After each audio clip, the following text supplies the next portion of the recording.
Hi hello. Teaching and learning എന്ന പേപ്പറിൽ models of teaching അതിൻ്റെ ഫസ്റ്റ് പാർട്ട് നമ്മൾ കവർ ചെയ്ത് പോയിട്ടുണ്ട്.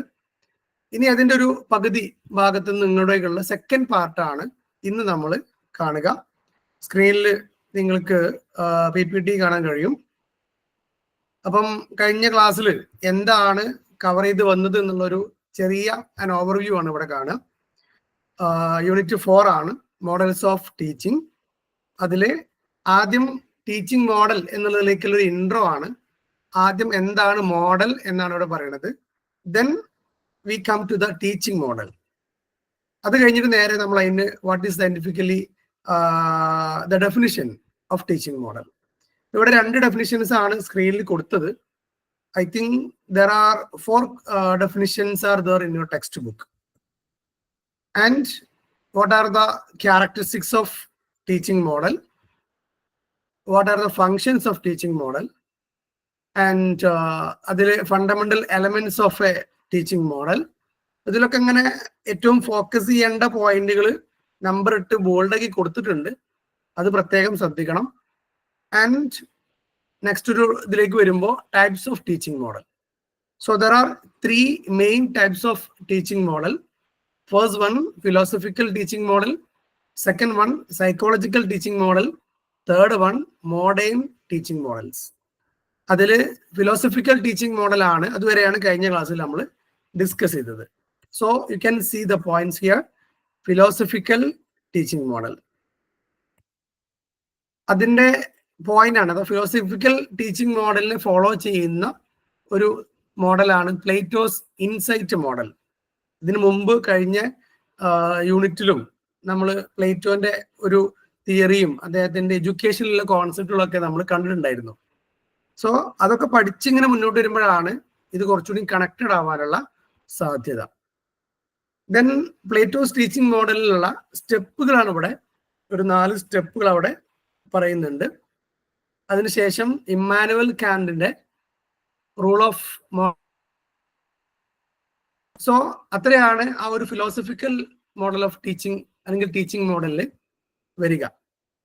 സോ ഇന്ന് നമ്മൾ സൈക്കോളജിക്കൽ ടീച്ചിങ് മോഡൽ മുതലാണ് നമ്മുടെ ഈ ഒരു ടോപ്പിക് സ്റ്റാർട്ട് ചെയ്യുന്നത്. ഇതിൽ psychological teaching model, so it involved in the teaching learning process like reinforcement, providing feedback, using system approach to arrange the teaching learning process, assessing the teaching skills by analyzing the classroom interaction, classroom techniques of motivating students in their learning, etc. ഇതൊരു കുറച്ചൊരു വലിയ point ആണ് actually. അപ്പൊ ഇത് നമ്മളിങ്ങനെ സബ്ഡിവൈഡ് ചെയ്ത് നോക്കുകയാണെങ്കിൽ teaching learning പ്രോസസ്സിൽ ഏറ്റവും കൂടുതൽ ഇൻഫ്ലുവൻസിങ് ആകുന്ന ഒന്നാണ് റീഇൻഫോഴ്സ്മെന്റ്. നമുക്കറിയാം സൈക്കോളജിക്കൽ ടീച്ചിങ് മോഡലാണ്, അഥവാ ടീച്ചിങ്ങിനെ സൈക്കോളജിയുമായും നമ്മുടെ മൈൻഡുമായും കണക്ട് ചെയ്യുന്ന ഒരു പ്രോസസ്സാണ് ഇവിടെ നമുക്ക് കാണാൻ കഴിയുക. സോ റീഇൻഫോഴ്സ്മെന്റ് എന്ന് പറയുന്നത് നമുക്ക് ഒരു ക്ലാസ് റൂമിൽ ഏറ്റവും കൂടുതൽ കുട്ടികളെ സൈക്കോളജിക്കലി കണക്ട് ചെയ്യുന്നതിന് വേണ്ടി ഉപയോഗിക്കാവുന്ന ഒരു സ്ട്രാറ്റജിയാണ്, അതല്ലെങ്കിൽ ഒരു ടെക്നിക്കാണ്, അതല്ലെങ്കിൽ ഒരു ടൂളാണ് എന്ന് നമുക്ക് പറയാൻ പറ്റും.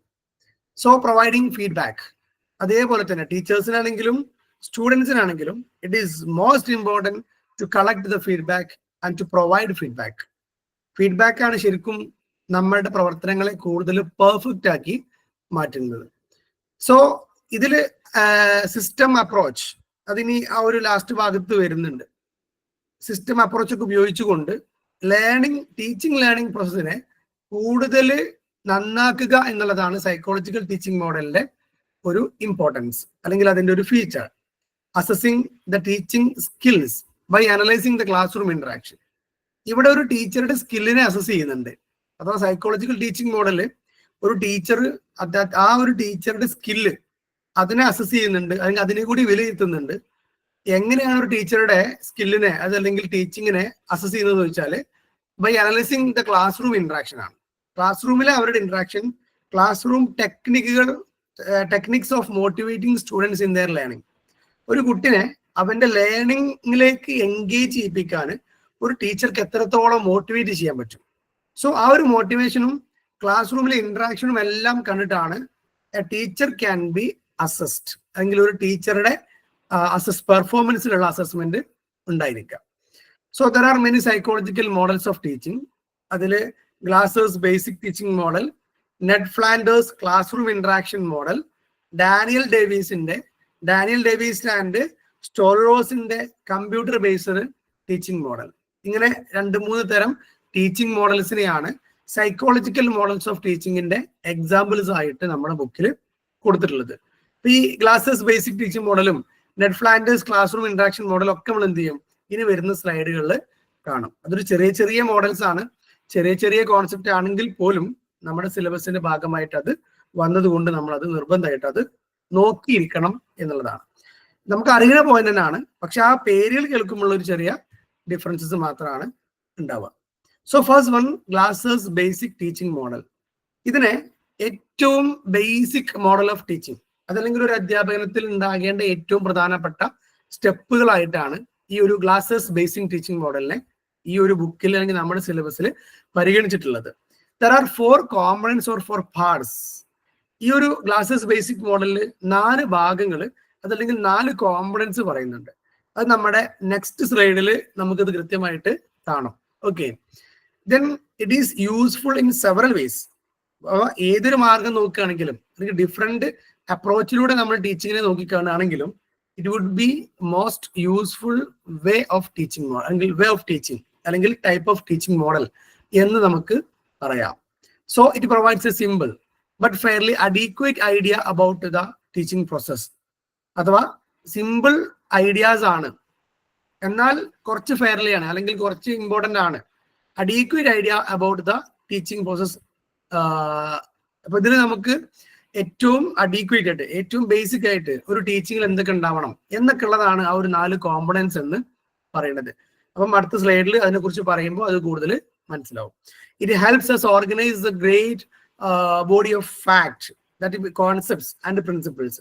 അഥവാ ടീച്ചിങ്ങുമായി ബന്ധപ്പെട്ട ഒരുപാട് ഫാക്റ്റുകൾ, കോൺസെപ്റ്റുകൾ, പ്രിൻസിപ്പിൾസ്, അതൊക്കെ ഓർഗനൈസ് ചെയ്യാൻ ഹെൽപ്പ് ചെയ്യുന്നൊക്കെ പറയുന്നുണ്ട്. ഇതിൽ ഈ ഒരു ഗ്ലാസേഴ്സ് ബേസിക് ടീച്ചിങ് മോഡലിന്റെ ബേസിക് നോളജ് മാത്രമേ ഇതിൽ കൊടുത്തിട്ടുള്ളൂ. അതിൽ നിന്ന് നമുക്ക് എന്ത് ചെയ്യാൻ പറ്റും, ഇതൊക്കെ കണക്ട് ചെയ്യാൻ പറ്റും എന്നുള്ളതാണ് ഒരു സത്യം. It helps us to understand the other more complicated models.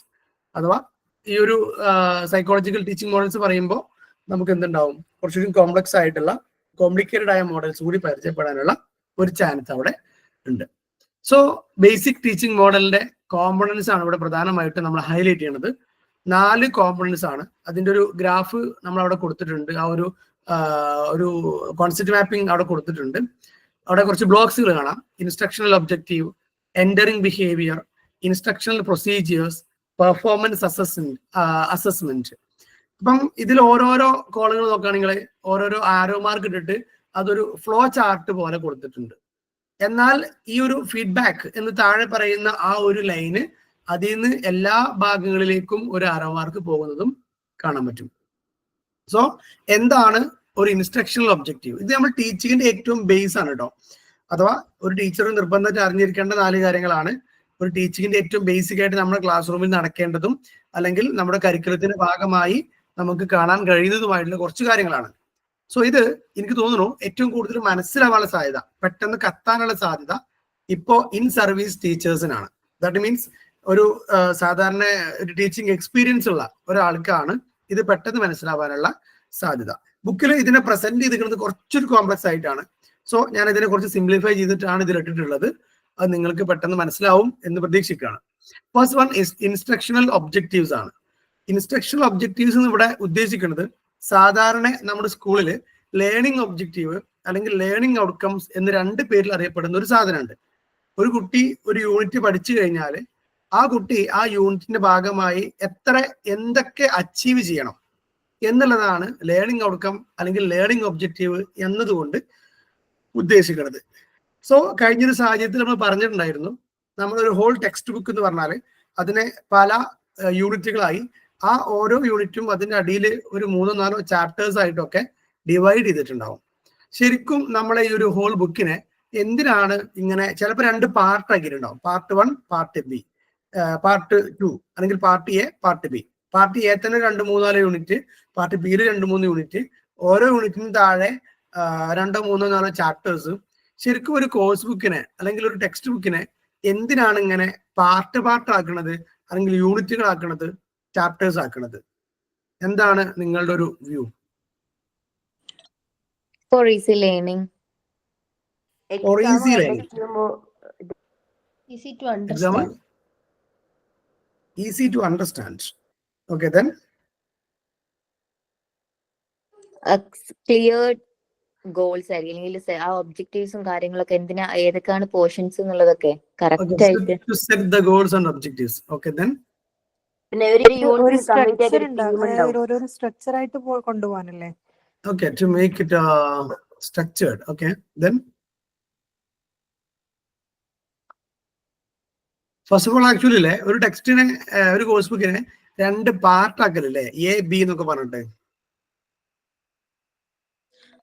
അത് വെയിറ്റ് കുറയ്ക്കാനുണ്ടോ അല്ലേ?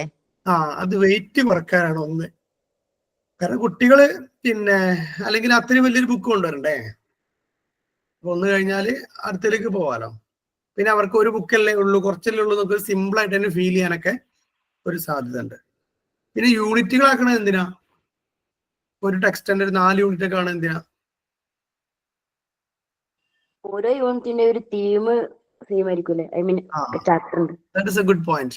അഥവാ ഓരോ യൂണിറ്റും തീരുന്നേരം ഓരോ തീമായിരിക്കും ഡിസ്കസ് ചെയ്യുന്നവ. ആ തീമിലേക്ക് ഇപ്പൊ ഫ്രണ്ട്ഷിപ്പ് ആണ് തീമെങ്കിൽ അതിൽ വരെ 4 ചാപ്റ്റേഴ്സ് ഫ്രണ്ട്ഷിപ്പിനെ കുറിച്ച് കഥ പറയുന്നതായിരിക്കും. മനുഷ്യരും തമ്മിലുള്ള ഫ്രണ്ട്ഷിപ്പ്, മനുഷ്യരും മൃഗവും തമ്മിലുള്ള ഫ്രണ്ട്ഷിപ്പ്, മനുഷ്യരും മരവും തമ്മിലുള്ള ഫ്രണ്ട്ഷിപ്പ്, അങ്ങനെ ഡിഫറെന്റ് ഫ്രണ്ട്ഷിപ്പിനെ കുറിച്ചുള്ള ഒരു എന്താണ് ചാപ്റ്റേഴ്സ് ആണ് അതിലുണ്ടാവുക. ഓക്കെ, സോ ഇവിടെ ഇൻസ്ട്രക്ഷണൽ ഒബ്ജക്റ്റീവ്സ് പറഞ്ഞത് student should attain upon the completion of a segment of instruction. That means after completing a unit, അങ്ങനെ പറഞ്ഞാലും മതി. ഓക്കെ, ഒരു യൂണിറ്റ് കഴിഞ്ഞാൽ കുട്ടി എന്ത് നേടണം എന്നുള്ളതാണ് കൃത്യമായിട്ട് ഈ ഇൻസ്ട്രക്ഷണൽ ഒബ്ജക്റ്റീവ്സ് ഉണ്ടാവുക, അല്ലെങ്കിൽ ലേണിംഗ് ഒബ്ജക്റ്റീവ് ഉണ്ടാവുക. ആരാണ് ഈ ലേണിംഗ് ഒബ്ജക്റ്റീവ് തീരുമാനിക്കുക? സിലബസ് പ്രിപ്പയർ ചെയ്യുന്ന കരിക്കുലം ഫ്രെയിമിംഗ് കമ്മിറ്റിയാണ് ആക്ച്വലി ഈ ഒരു സിലബസിന്റെ എന്താണ് ലേണിംഗ് ഔട്ട്കംസ് ഒക്കെ തീരുമാനിക്കുക. ഓക്കെ, ആ ലേണിംഗ് ഔട്ട്കത്തിനെ ബേസ് ചെയ്തിട്ടാണ് ഒരു ടീച്ചർ എന്ത് ചെയ്യേണ്ടത്? സിലബസ് പ്രിപ്പയർ ചെയ്യേണ്ടത്. സിലബസ് അല്ല, ടീച്ചർ സിലബസ് പ്രിപ്പയർ ചെയ്യൂല. Syllabus is already prepared. ആ സിലബസ് ആണ് ടീച്ചർക്ക് കിട്ടുക. ഈ ലേണിംഗ് ഒബ്ജക്റ്റീവ് വെച്ചിട്ടാണ് നമ്മുടെ class room strategies, class room ടെക്നിക്കുകൾ നമ്മൾ സെലക്ട് ചെയ്യേണ്ടത്. നമ്മളവിടെ ഉപയോഗിക്കുന്ന ടീച്ചിങ് ലേണിംഗ് മെറ്റീരിയൽസ് അതൊക്കെ ഈ ഒരു ലേണിംഗ് ഔട്ട്കം ബേസ് ചെയ്തിട്ടാണ് സെലക്ട് ചെയ്യേണ്ടത്. പരീക്ഷയും ലേണിംഗ് ഔട്ട്കം തമ്മിൽ എന്തെങ്കിലും ബന്ധമുണ്ടോ? എക്സാമിനേഷൻ എന്താ ബന്ധം? എന്തൊക്കെ കിട്ടി നേടി എന്നുള്ള കാര്യം നമുക്കൊരു നോക്കാൻ പറ്റും. പരീക്ഷന്റെ പ്രധാനപ്പെട്ട ലേണിംഗ് ഔട്ട്കം മെഷർ ചെയ്യാനല്ലേ എക്സാം നടത്തുന്നത്? അതാണ് കറക്റ്റ് പോയിന്റ്. അഥവാ പരീക്ഷ നടത്തുന്നത് എന്തിനാ വെച്ചാല് ഈ ലേണിംഗ് ഔട്ട്കം കുട്ടിക്ക് കിട്ടിയോ എന്ന് മാത്രമാണ് നോക്കേണ്ടത്. ഓക്കെ, അപ്പം നിങ്ങളൊക്കെ ടീച്ചർമാരാവാൻ യോഗ്യമുള്ള ആളുകളും നിങ്ങളൊക്കെ ടീച്ചർമാരുമാണ് നമ്മൾ പ്രഖ്യാപിക്കണം കേട്ടോ. കാരണം ടീച്ചർമാർക്ക് മാത്രമേ ഇതിന് ആൻസർ ചെയ്യാൻ പറ്റുള്ളൂ. സോ ഓപ്ഷൻ 2, ആരും എണീക്കുന്നു വേണ്ട കേട്ടോ, ഇരുന്നോടത്ത് എണീക്കുന്നു വേണ്ട, പൊന്തണ്ട, ഉള്ളോടത്ത് തന്നെ എന്നാ മതി. Option 2, entering behavior. That means learners current knowledge, skills, attitude before instruction. അഥവാ കുട്ടികൾക്ക് നമ്മളൊരു ഇത് കൊടുക്കുന്നതിന് മുമ്പ്, ഒരു പാഠം പഠിപ്പിച്ചു കൊടുക്കുന്നതിന് മുമ്പ്, അതല്ലെങ്കിൽ അവർക്ക് ഒരുപാട് നോളജ് കൊടുക്കുന്നതിന് മുമ്പ് അവർക്ക് ഉണ്ടാകുന്ന പ്രീവിയസ് നോളജ് ആണ്. Okay, entering behaviour. That means ഇതിലേക്ക് എൻ്റർ ചെയ്യുമ്പോൾ അവർക്ക് എന്തൊക്കെ ബിഹേവിയേഴ്സ്, ദാറ്റ് മീൻസ് എന്തൊക്കെ നോളജുകൾ ഉണ്ട്, എന്തൊക്കെ ആറ്റിറ്റ്യൂഡ് ഉണ്ട് എന്നുള്ളതാണ് അവിടെ. അതെങ്ങനെ ഒരു ക്ലാസ് റൂമിനെ ബാധിക്കുക?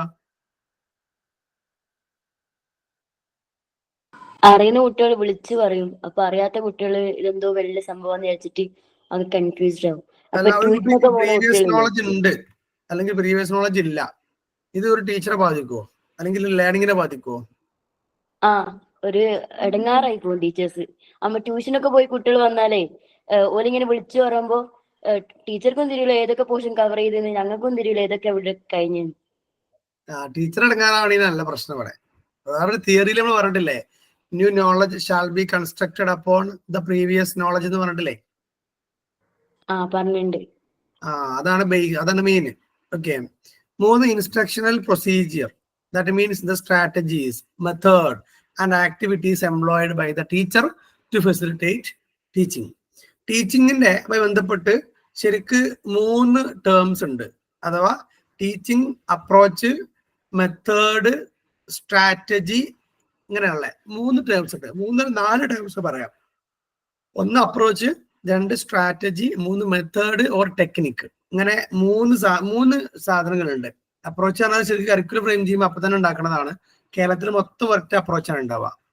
പിന്നെ സ്ട്രാറ്റജീസ് ആണ് 2. അതും കരിക്കുലത്തിൽ പറഞ്ഞിട്ടുണ്ടാവും. ഓരോ ടോപ്പിക് എങ്ങനെ പഠിക്കണ്ടേ, എങ്ങനെ പഠിപ്പിക്കണ്ടേ എന്നൊക്കെ ഉള്ളത് കരിക്കുലം ഫ്രെയിം ചെയ്യുമ്പോൾ എന്ത് ചെയ്യും, നമുക്ക് പറഞ്ഞു അതിൽ സൂചിപ്പിക്കും. ദെൻ മെത്തേഡ്സ് ആൻഡ് ടെക്നിക്സ് എന്ന് പറഞ്ഞൊരു ടേം ഉണ്ട്. അതൊന്നും ഇതിൽ പഠിക്കാൻ കേട്ടോ, ഞാൻ ഇതിന്റെ ഒരു അപ്ലിക്കേഷനിൽ പറഞ്ഞതാണ്. മെത്തേഡ്സ് ആൻഡ് ടെക്നിക്സ് എന്ന് പറഞ്ഞാൽ ആക്ച്വലി ആ ടീച്ചർ ഡിസൈഡ് ചെയ്യുന്നതാ. ടീച്ചർ ഇന്ന് എങ്ങനെയാണ് ഞാൻ പാഠം പഠിപ്പിക്കുന്നത്, ഞാൻ എന്തൊക്കെ ഉൾപ്പെടുത്തണം എന്നുള്ളത് ടീച്ചർ തീരുമാനിക്കുന്നതാണ് ആക്ച്വലി മെത്തേഡ് ഓർ ടെക്നിക്ക് എന്ന് പറയുന്നത്. അപ്പം ഇൻസ്ട്രക്ഷണൽ പ്രൊസീജിയർ അങ്ങനെയാണ്, ടീച്ചറുടെ ടീച്ചിങ് പ്രൊസീജിയേഴ്സ് ആണ് അവിടെ ഉപയോഗിക്കുക. അപ്പം ലേണിംഗ് ഔട്ട്കംസ്, അതുപോലെ തന്നെ previous or current knowledge, instructional procedures, ഇതൊക്കെ എന്താണ് ബേസിക് ടീച്ചിങ്ങിന്റെ ഭാഗമാണ്. Okay. 4th one performance assessment ആണ്. ഈ അസസ്മെന്റ് എന്നുള്ള ടേമിന് പകരം വെക്കുന്ന വേറൊരു ടേം ഇവാലുവേഷൻ. വേറെ സി വേറെ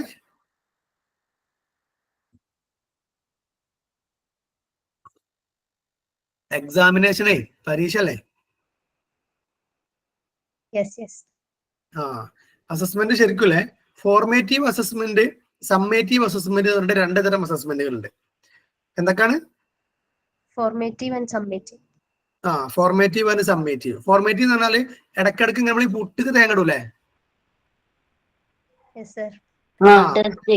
അതേപോലെ നടത്തുന്ന പരീക്ഷ എന്താണ് ഫോർമേറ്റീവ് എന്ന് പറയുന്നത്. അഥവാ ക്വസ്റ്റ്യൻ ചോദിക്കുക, ഗ്രൂപ്പാക്കി വർക്ക് കൊടുക്കുക, അവരെ കൊണ്ട് സെമിനാർ കൊടുപ്പിക്കുക, അവരെ ഒബ്സർവ് ചെയ്യുക, ഇങ്ങനെ അവരുടെ തുടർച്ചയായി ചെയ്യുന്ന സാധനമാണ് ആക്ച്വലി ഫോർമേറ്റീവ്. CE മാർക്ക് ഇടുന്നത് ഫോർമേറ്റീവ് അസസ്മെന്റ് ആണ്. CE മാർക്കിന്റെ ഇത് വരില്ല. കാരണം എന്താ പറയുക, 2 കാരണങ്ങളുണ്ട്. ഒന്ന്, ഇന്ന്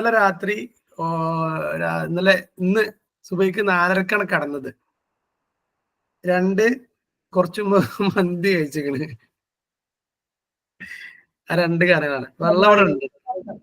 എന്തോ സ്വാഭാവികം. അപ്പം കൂട്ടുപാടിന്റെ അത്ഭുതമല്ല. ഇല്ല, അത്ഭുതമല്ല. അപ്പം 4 പെർഫോമൻസ് അസസ്മെന്റ് ആണ്. പറഞ്ഞല്ലോ. സമ്മേറ്റീവ് എന്ന് പറഞ്ഞാല് ഒരു സെമസ്റ്ററിന്റെ ശേഷം.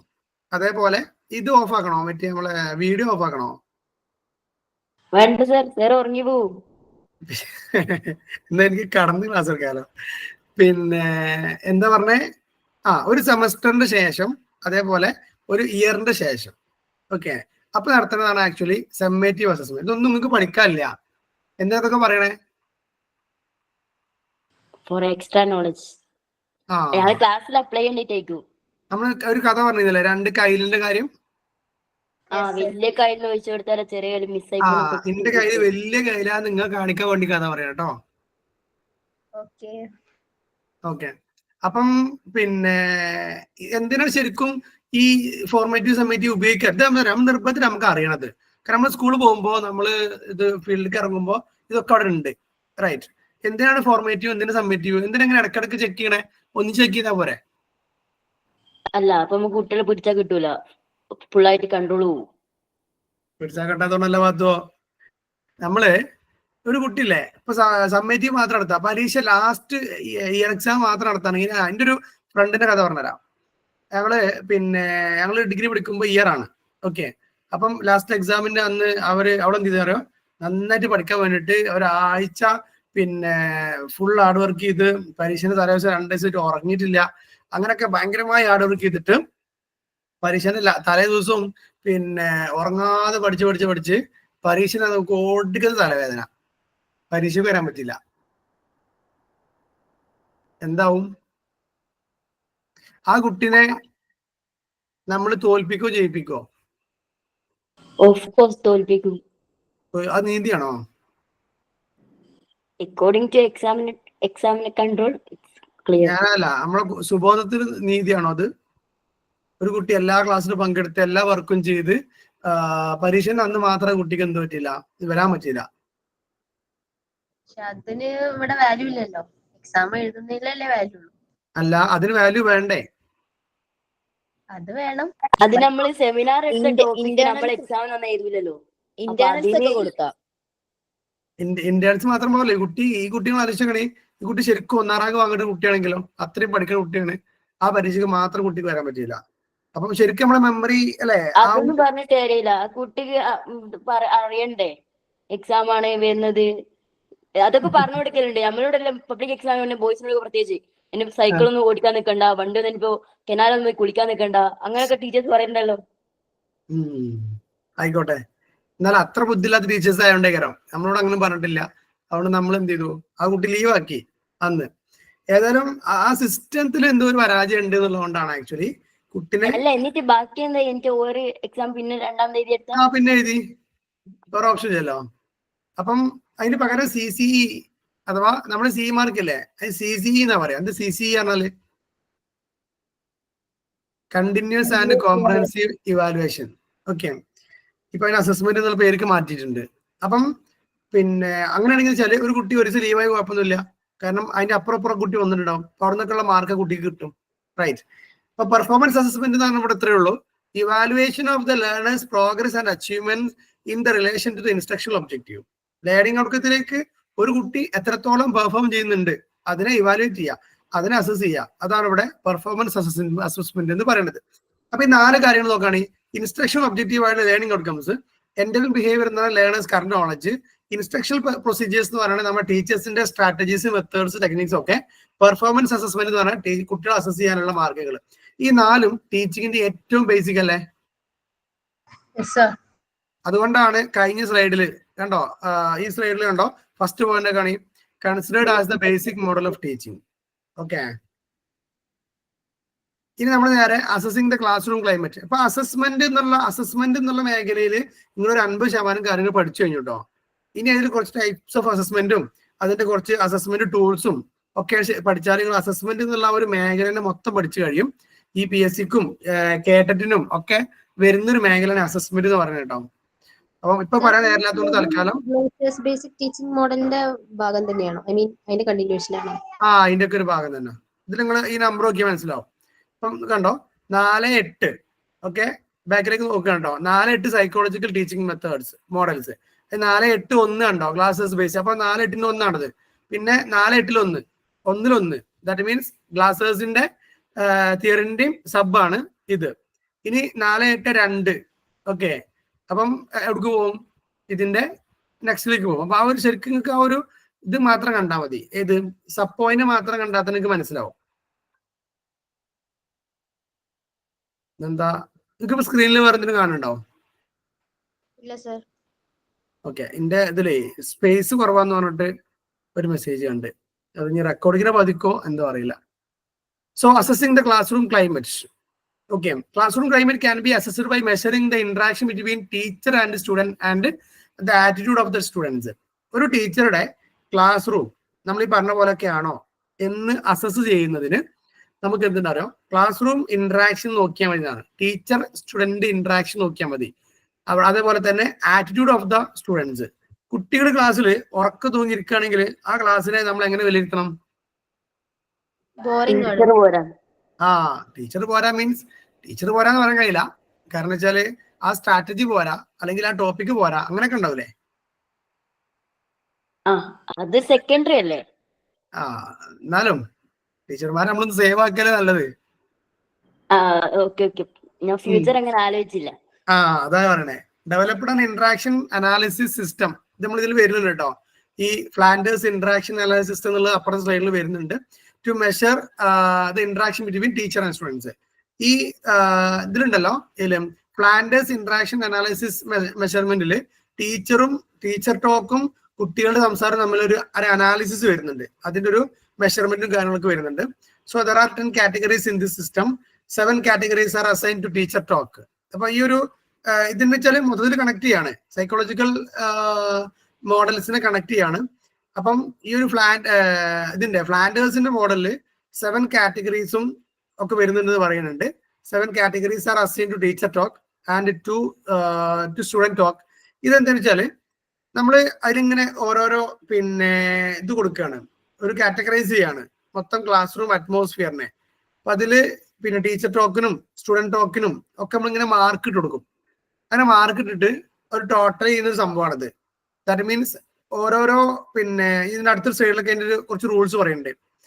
അഥവാ നമ്മൾ ക്ലാസ്സിൽ ഒബ്സർവ് ചെയ്തിരിക്കുക, എന്നിട്ട് ടീച്ചർ സംസാരിച്ചാൽ അതിനൊരു നമ്പർ ഇടും, കുട്ടിക്ക് സംസാരിക്കാൻ അവസരം കൊടുത്താൽ വേറെ നമ്പർ ഇടും, കുട്ടിയുടെ ക്വസ്റ്റ്യൻ വെച്ചാൽ വേറെ നമ്പർ ഇടും. അങ്ങനെ ടീച്ചറുടെ ഓരോരോ എന്താ പറയാ മൂവ്മെന്റിനും മാർക്ക് ഇട്ടുകൊണ്ട് ക്ലാസ് റൂമിനെ മെഷർ ചെയ്യുന്ന രീതിയാണ് ഇതിൽ പറയുന്നത് കേട്ടോ. അതിന്റെ ഒരു കുറച്ച് ഭാഗങ്ങൾ അപ്പുറത്ത് വരുന്നുണ്ട്. Teacher talk are again divide into indirect and direct influence. That means teacher talk എന്നുള്ള സാധനമുണ്ട്. ടീച്ചർ ടോക്ക് എന്ന് പറഞ്ഞാൽ ടീച്ചർ ടോക്കിംഗ് ടൈം, അതാണ് ടീച്ചർ ടോക്ക് എന്ന് പറയുന്നത്. ഒരു ക്ലാസ് റൂമിൽ ടീച്ചർ സംസാരിക്കുന്ന എല്ലാ സംസാരങ്ങളും ടീച്ചർ ടോക്കാണ്. അപ്പം ടീച്ചർ ക്വസ്റ്റ്യൻ ചോദിക്കുന്നുണ്ടാവും, എക്സ്പ്ലെയിൻ ചെയ്യുന്നുണ്ടാവും, സ്കഫോൾഡ് ചെയ്യുന്നുണ്ടാകും, അതല്ലെങ്കിൽ അനലൈസ് ചെയ്യുന്നുണ്ടാവും. അങ്ങനെ ഓരോ ആവശ്യങ്ങൾക്ക് വേണ്ടി ടീച്ചർ സംസാരിക്കുമ്പോൾ അതിന് ആ ടീച്ചർക്ക് ഒരു മാർക്ക് ഇടുന്ന സിസ്റ്റമാണ് ആക്ച്വലി ഇവിടെ assessing the class room climate എന്നുള്ള ഈ ഒരു ഭാഗത്ത് പറയുന്നത്. അതിങ്ങനെ ഡീറ്റെയിൽഡ് ആയിട്ടൊന്നും പറയണില്ല, ഇങ്ങനൊരു സംഭവം ഉണ്ട് എന്നാണ് അവിടെ പറഞ്ഞു വെക്കുന്നുള്ളൂ. അഥവാ ടീച്ചർ ടോക്ക് എന്ത് ചെയ്യാണ്, മെഷർമെന്റിന് വിധേയമാക്കുന്നു, സ്റ്റുഡൻസിന്റെ ടോക്കുകളും മെഷർമെന്റ് വിധേയമാക്കുന്നു. അങ്ങനെ ടീച്ചറുടെ സംസാരവും കുട്ടികളുടെ സംസാരമൊക്കെ നോക്കിയിട്ട് എത്ര പോസ്റ്റ് ടൈം ഉണ്ട്, എത്ര സൈലൻസ് വരുന്നുണ്ട്, ടീച്ചർ എത്രത്തോളം മോട്ടിവേഷൻ വരുന്നുണ്ട് എന്നുള്ളതൊക്കെ അസസ് ചെയ്യുന്ന ഒരു മോഡലാണ് actually assessing the class room climate എന്നതിൽ ഇതിന്റെ ഒരു ബേസ് എന്ന് പറയുന്നത്. പിന്നെ അതിൽ തന്നെ 2 ആണ് ഫ്ലാൻഡേഴ്സ് ഇന്ററാക്ഷൻ അനാലിസിസ് കാറ്റഗറീസ് അല്ലെ, FIAC. ഈ 1 മാർക്കിന് ചിലപ്പോ ഇതിന് ഫുൾ ഫോം ചോദിച്ചുകൂടായില്ല കേട്ടോ. നിങ്ങളിങ്ങനെ ഇങ്ങനത്തെ സംഭവമല്ലോ 1 മാർക്കിന്റെ ക്വസ്റ്റ്യൻസ് വരുന്ന കുറച്ച് കാര്യങ്ങൾ നിങ്ങൾ കുറച്ചെന്നെ മാറ്റി വെക്കണം നല്ലതാട്ടോ. ഇപ്പൊ നിങ്ങൾ പരീക്ഷ കൊടുക്കുമ്പോൾ അത് പ്രത്യേകം എഴുതി വെക്കണം നല്ലതാണ്. ഇങ്ങനെ 1 മാർക്കിന്റെ ക്വസ്റ്റ്യൻസിന് വിളിക്കുന്ന പേരെന്താ അറിയാം നമുക്ക്? ഒബ്ജക്റ്റീവ് ടൈപ്സ് ആണ് സർ. Objective type questions. അതല്ലാതെ വേറെ ഏതൊക്കെ ക്വസ്റ്റ്യൻസ് ഉണ്ട് അറിയോ? എസ്സേ ടൈപ്പ്, ഷോർട്ടസ്റ്റ് എസ്സേ അല്ലേ? Objective, short answer, paragraph, essay, ഇങ്ങനെ 4 പറയാറുണ്ട്. പിന്നെ ഇങ്ങനെ ചില ഇതിലൊക്കെ ഒബ്ജക്റ്റീവ്, ഡിസ്ക്രിപ്റ്റീവ്, ഇങ്ങനെ 2 ഉള്ളൂ എന്ന് പറയുന്നുണ്ട്. ഓക്കെ, അപ്പം ചിലതിൽ ഒബ്ജക്റ്റീവ്, ഷോർട്ട് ആൻസർ, എസ്സേ, ഇങ്ങനെ 3 എന്ന് പറയുന്നുണ്ട്. ഇങ്ങനെയൊക്കെ പല തിയറികളും പല പോലെ പറയുന്നുണ്ട് കേട്ടോ.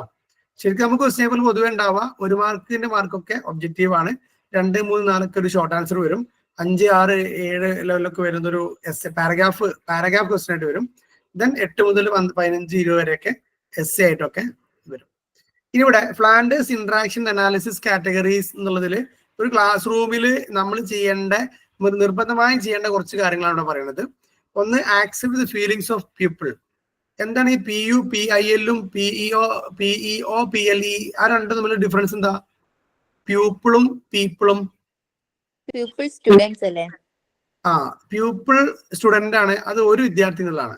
അപ്പൊ പ്യൂപ്പിൾസ് ഉണ്ട്, ഇവിടെ ഉണ്ടോ പ്യൂപ്പിൾസ് ഉണ്ടല്ലേ, സിംഗുലറും പ്ലൂറലും ഉണ്ട്. പീപ്പിൾ എന്നുള്ളത് ഓൾറെഡി പ്ലൂറലാണ്. ഓക്കെ, കുട്ടികൾ അല്ലെങ്കിൽ ജനങ്ങൾ എന്നുള്ളൊരു meaning. So accept the feelings of peoples, കുട്ടികളുടെ ഫീലിങ്സ് മനസ്സിലാക്കണം എന്നാണ്. മനസ്സിലാക്കണോ? എന്തിനാണ്? എന്നാലും എനിക്ക് കറക്റ്റ് കൺവേ ചെയ്യാൻ പറ്റും നമ്മുടെ ടോപ്പിക്ക്. നമ്മൾ ഒരാളെ മനസ്സിലാക്കാന്ന് പറഞ്ഞാല് ശരിക്കും അതിന്റെ ഒരു ഡെഫിനേഷൻ എന്ന് പറഞ്ഞാൽ ആ ആളുടെ ഫീലിങ്സിനെ മനസ്സിലാക്കാന്നാണ്. ഓക്കെ, ആ ഫീലിങ്സിനെ മനസ്സിലാക്കി അദ്ദേഹത്തോട് പെരുമാറാൻ പറ്റിയാല് we would be the best person to handle with him അല്ലെങ്കിൽ ഹാൻഡിൽ ഹിം. അദ്ദേഹത്തെ ശരിക്കും ഹാൻഡിൽ ചെയ്യുന്ന ഏറ്റവും നല്ല മനുഷ്യൻ നമ്മളായിരിക്കും.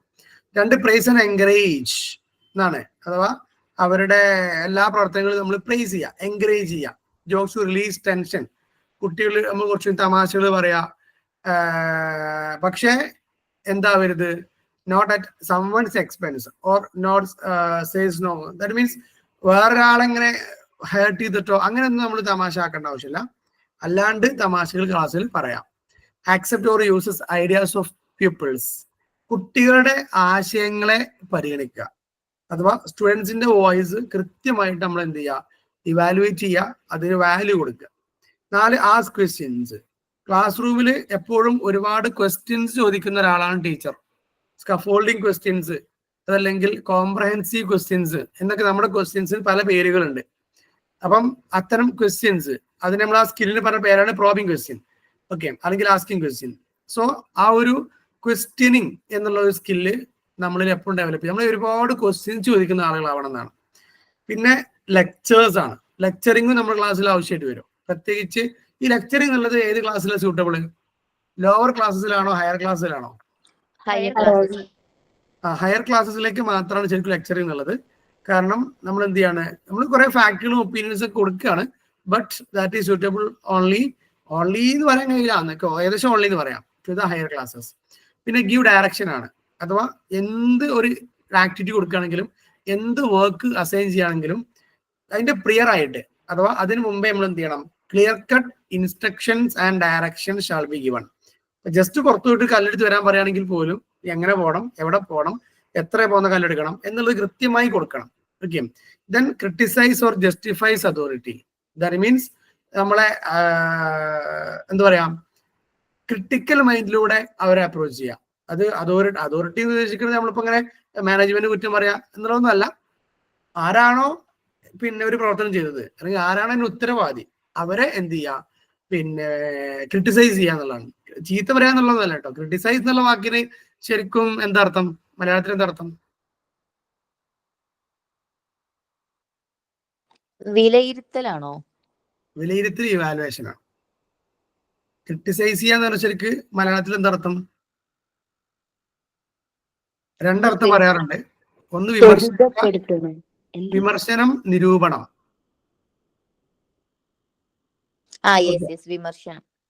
വിമർശനം എന്ന് പറഞ്ഞാൽ അതിന്റെ നെഗറ്റീവ് മാത്രം കാണാണ്. നിരൂപണം പറഞ്ഞാലോ നെഗറ്റീവ് പോസിറ്റീവ് കാണും. ശരിക്കും നമ്മൾ ക്രിട്ടിസൈസ് ചെയ്യുന്ന പറഞ്ഞാല് അതിന്റെ പോസിറ്റീവ് നെഗറ്റീവും പറയാന്നുള്ളതാണ് കേട്ടോ. നമുക്കൊരാൾക്ക് സങ്കല്പിക്കാം, ഒരാൾക്ക് ഒരു 10 നെഗറ്റീവ് ഉണ്ട്, ഓക്കെ, ഒരു 4 പോസിറ്റീവ് ഉണ്ട്. നമ്മൾ അതെങ്ങനെ ബാലൻസ് ചെയ്യാം? നമ്മൾ നെഗറ്റീവ് മാത്രമേ കാണൂ. നമ്മൾ ആദ്യം നെഗറ്റീവ് മുഴുവൻ പറയും, എന്നിട്ട് പിന്നെ നമ്മൾ കുറച്ച് പിന്നെ എങ്ങനെയുണ്ട് പോസിറ്റീവ് മോഡ് അതിൽ ഉണ്ടായിട്ടോ എന്ന് പറയും അല്ലേ. ശരിക്ക് നമ്മൾ ചെയ്യേണ്ടത് വെച്ചാൽ ആദ്യം എന്ത് പറയണം? പോസിറ്റീവ്. ആദ്യം പോസിറ്റീവ്സ് പറഞ്ഞിട്ട് ഇങ്ങനെ ഒരാളെങ്ങനെ കയറിയിട്ട് ഒരു മതിലിന്റെ മുകളിൽ അല്ലെങ്കിൽ ബിൽഡിങ്ങിന്റെ മുകളിൽ കൊണ്ടുപോയി വെക്കുക. എന്നിട്ട് നമുക്ക് എന്ത് ചെയ്യാം? ഒറ്റ തള്ളിടല്ല. ലാസ്റ്റ് ഒരു പോയിന്റ് പാടെ ബാക്കി വെച്ചോട്ടോ പോസിറ്റീവത്തെ. അതിനറിയോ? എണീപ്പിക്കാൻ. ഒന്ന് എണീപ്പിച്ച് നിർത്തി പോരാന്. സോ അതാണ് ഒരു സ്ട്രാറ്റജി കേട്ടോ. അപ്പൊ അഥവാ ഏറ്റവും കൂടുതൽ പോസിറ്റീവ്സ് ആദ്യം പറയാം. ദെൻ പോസിറ്റീവ്സ് പറഞ്ഞാലേ ആ ആളെ നമ്മൾ അംഗീകരിക്കും. ദെൻ നമ്മൾ പറയുന്ന നെഗറ്റീവ് ആളുടെ പോസിറ്റീവിന് വേണ്ടിയാണ് എന്ന് ആൾ ചിന്തിച്ചോളൂ. Right. Then student talk response എന്നുള്ളതാണ്. അഥവാ കുട്ടികൾക്ക് ഒരുപാട് എൻക്വയറി നടത്താനും അവർക്ക് ക്വസ്റ്റ്യൻ ചോദിക്കാനും ആൻസർ പറയാനൊക്കെ ഉള്ള അവസരങ്ങൾ ക്ലാസ്സിൽ ഉണ്ടാക്കി കൊടുക്കുക. 9 സ്റ്റുഡന്റ് ടോക്ക് ഇനീഷ്യേഷൻ ആണ്. അഥവാ കുട്ടികളെ കൊണ്ട് സംസാരിപ്പിച്ച് തുടങ്ങിപ്പിക്കുക. എന്താണെങ്കിലും ഇതിനെ കുറിച്ച് നിങ്ങൾ എന്താ ചിന്തിക്കണത് അല്ലെ? ഈ നമ്മൾ ക്വസ്റ്റ്യൻസ് പറയുമ്പോൾ പറയാണ്ട് ക്ലോസ്ഡ് എൻഡ് ക്വസ്റ്റ്യൻസ് ഉണ്ട്, ഓപ്പൺ എൻഡ് ക്വസ്റ്റ്യൻസ് ഉണ്ട്. അങ്ങനെ കേട്ടിട്ടില്ലേ നിങ്ങള്? യെസ് ഓർ നോ ക്വസ്റ്റ്യൻസും ഡിസ്ക്രിപ്റ്റീവും. യെസ് ഓർ നോ എന്നല്ല, അതിന്റെ അപ്പുറത്ത് ഇപ്പൊ നമ്മളെ മുഖ്യമന്ത്രി ആരാ എന്ന് ചോദിച്ചാൽ നമ്മൾ എന്ത് പറയും? പിണറായി വിജയൻ പറയും. അത് ക്ലോസ്ഡ് ആണോ ഓപ്പൺ ആണോ? ഓപ്പണാ? ക്ലോസ്ഡ് ആണ്. കാരണം there is only one answer അല്ലെ? മുഖ്യമന്ത്രിയെ കുറിച്ച് നിങ്ങൾ അഭിപ്രായം ചോദിക്കുകയാണെങ്കിലോ ഓപ്പൺ എൻഡഡ് ആണ്. ഓപ്പൺ ആണ്. പല അപ്പൊ നമ്മൾ എന്ത് ചെയ്യണം? ക്ലാസ് റൂമിൽ ടീച്ചർ ചോദിക്കേണ്ട ക്വസ്റ്റ്യൻസ് ഓപ്പൺ എൻഡഡ് ക്വസ്റ്റ്യൻസ് ആയിരിക്കണം. Okay. Then silence and confusion എന്ന് പറയുന്നത്. Pause, short period of silence, noisy behaviour, cannot understand what the teacher is doing. അഥവാ നമ്മളൊരു ക്ലാസ് റൂമിൽ കൺഫ്യൂഷൻസ് ഒഴിവാക്കുന്നതാണ്. സൈലൻസ് ഒരു ക്ലാസ്സിൽ ആവശ്യമുണ്ടോ? സൈലൻസ് ചില ടൈമിൽ ചില സമയത്ത് പോസ്, സൈലൻസ് ഒക്കെ നമുക്ക് എന്തിടാം? നമുക്ക് പോസിറ്റീവ് അല്ലേ, പോസിറ്റീവ് സൈലൻസ് ഉണ്ട്, നെഗറ്റീവ് സൈലൻസ് ഉണ്ട്. സോ പോസിറ്റീവ് സൈലൻസ് നമുക്ക് ഉപയോഗിക്കാം. നമ്മള് പിന്നെ സൈലൻസിന്റെ കാര്യം പറഞ്ഞപ്പോഴാ നമ്മൾ ക്ലാസ്സിൽ കയറി ചെല്ലുക കേട്ടോ. ക്ലാസ്സിലേക്ക് കയറി ചെല്ലുമ്പോൾ ഭയങ്കര നോയ്സി ആയിട്ട് ഒരു അറ്റ്മോസ്ഫിയർ അവിടെ ഉണ്ട് സങ്കല്പിക്കാം. ഓക്കെ. നമ്മൾ എന്ത് ചെയ്യും? അവിടെ നമ്മള് കുട്ടികളുടെ കൂട്ടത്തിലൂടെ ഇരിക്കും, എന്നിട്ട് ജസ്റ്റ് ഒന്ന് നോക്കും ആരാ ഏറ്റവും കൂടുതൽ ഒരു ഐ കോണ്ടാക്ട്, അത് മതി. തീർന്ന് കുട്ടികൾ മുഴുവൻ തീർന്നു. തീർന്ന്. എനിക്ക് എന്നോട് ടീച്ചേഴ്സ് എല്ലപ്പം ചെയ്യുന്നത്, അത് തിരിച്ചും ചെയ്യണല്ലോ. Okay okay. അതല്ല, പിന്നെ നമ്മള് സാധാരണ പോയിട്ട് ടീച്ചർമാർ എന്താ ചെയ്യാറോ, കുട്ടികൾ സൗണ്ട് ആണെങ്കിൽ അതിന് മേലെ സൗണ്ട് ഇടാൻ നോക്കും. എന്നിട്ട് സൗണ്ട് കൊണ്ട് ഒച്ച കൊണ്ട് പോലെ കീഴടക്കി തിരിച്ചു കൊണ്ടുവരാൻ പറ്റുന്നുള്ള വിചാരത്തിലേക്ക് അവിടെ ചെറിയ ടെക്നിക്ക് നമ്മൾ ഉപയോഗിക്കുന്ന ടെക്നിക്ക് എന്ന് വെച്ചാൽ, ഈ ഫാത്തിമ പറഞ്ഞതിന്റെ ഒരു വേറെ രൂപം. അത് നമ്മൾ പോയിട്ട് കുട്ടികളിങ്ങനെ 4 ഭാഗത്ത് സൗണ്ട് ആക്കി കൊടുക്കുന്നുണ്ടാവും, നമ്മൾ ശ്രദ്ധിക്കാത്തവരുണ്ടാവും. പക്ഷെ നമ്മളല്ലേ നല്ല ഫേഷ്യൽ എക്സ്പ്രഷൻ ഇട്ടിട്ട് കുറഞ്ഞ സൗണ്ടിൽ, ഏറ്റവും മിനിമം സൗണ്ടിൽ നമ്മൾ ഐ കോണ്ടാക്റ്റും ജസ്റ്റേഴ്സും ഒക്കെ ഇട്ടിട്ട് ഇങ്ങനെ ഭയങ്കര ഹാപ്പി ആയിട്ട് സംസാരിക്കുക. Then what would be the result? ഓരോരുത്തരായിട്ട് ഇങ്ങനെ മിണ്ടാതിരിക്കും. ഓരോരുത്തരായിട്ട് ഇങ്ങനെ ഉണ്ടാക്കും ഓരോങ്ങനെ ക്ലാസ് ഇങ്ങനെ സൈലന്റ് ആണെടുത്തോളം നമ്മുടെ സൗണ്ട് ഇങ്ങനെ കുറച്ച് കൂട്ടി കൊടുക്കുക. അല്ലെങ്കിൽ അങ്ങനെ ഓട്ടോമാറ്റിക്കലി കൂടി വരും.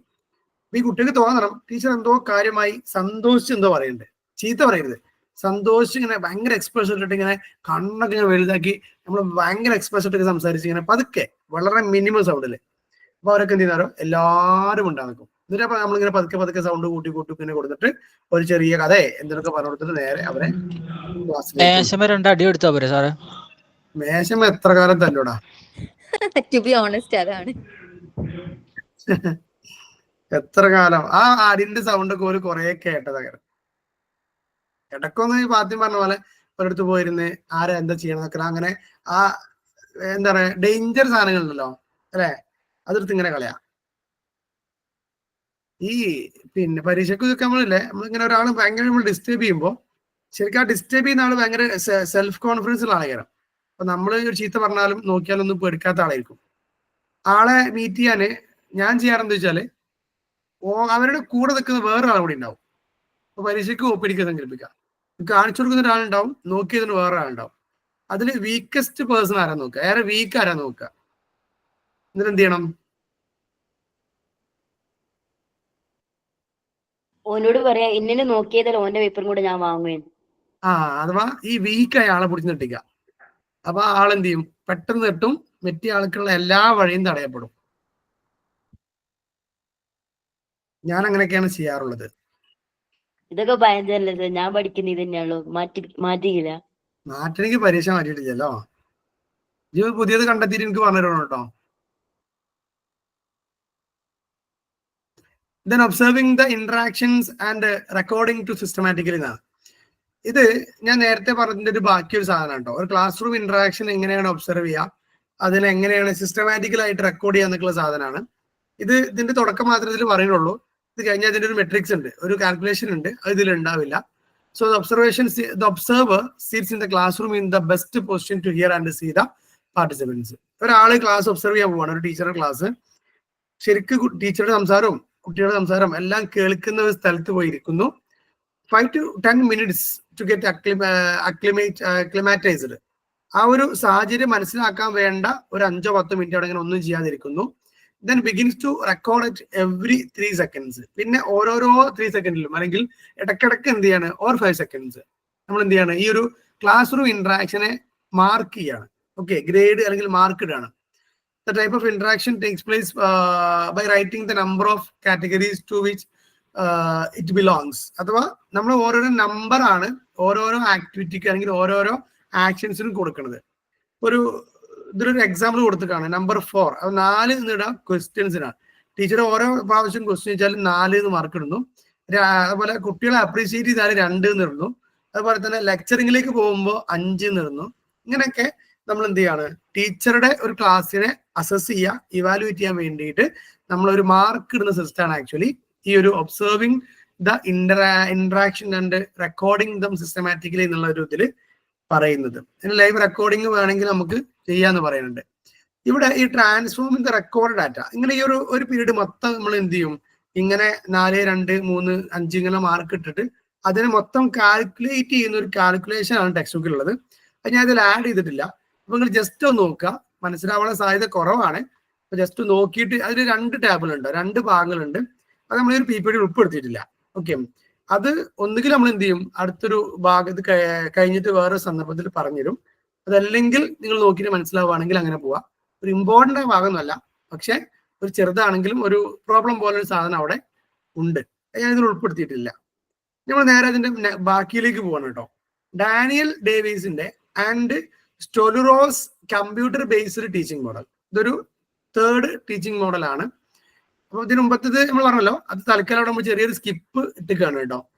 So Daniel Davis and Stolurow computer based teaching model. നമ്മൾ ഇന്നത്തെ കാലഘട്ടത്തിൽ നമുക്കറിയാം ടീച്ചിങ്ങിനെയും ലേണിങ്ങിനും കമ്പ്യൂട്ടർ അസിസ്റ്റഡ് ആണ്. ആക്ച്വലി കമ്പ്യൂട്ടർ ബേസ്ഡ് ടീച്ചിങ് എന്നുള്ളതാണ് നമുക്ക് ഇന്നൊക്കെ നമ്മൾ പഠിക്കേണ്ടത്. അഥവാ കമ്പ്യൂട്ടർ ബേസ്ഡ് ടീച്ചിങ് എന്ന് പറഞ്ഞാൽ എന്തായിരിക്കും നിങ്ങൾക്ക് ഊഹിക്കാൻ കഴിയുമോ?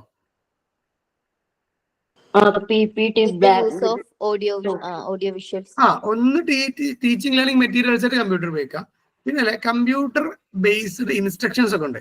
അഥവാ ഒരു ടീച്ചറെ കമ്പ്യൂട്ടർ റീപ്ലേസ് ചെയ്യുന്ന പോലെ കുട്ടികൾക്ക് പഠിക്കാൻ വേണ്ട എല്ലാ നിർദ്ദേശങ്ങളും ചാപ്റ്റർ വൈസ് ആക്കി വേണ്ട ഗൈഡൻസും ഒക്കെ കമ്പ്യൂട്ടറിനെ പ്രൊവൈഡ് ചെയ്യുന്ന ഒരു പുതിയ സിസ്റ്റം ഉണ്ട്. ഓക്കെ, സോ അത്തരത്തിലുള്ള ഒരു ഇതിലേക്കാണ് നമ്മൾ ഈ ഒരു ചർച്ച പോവുക.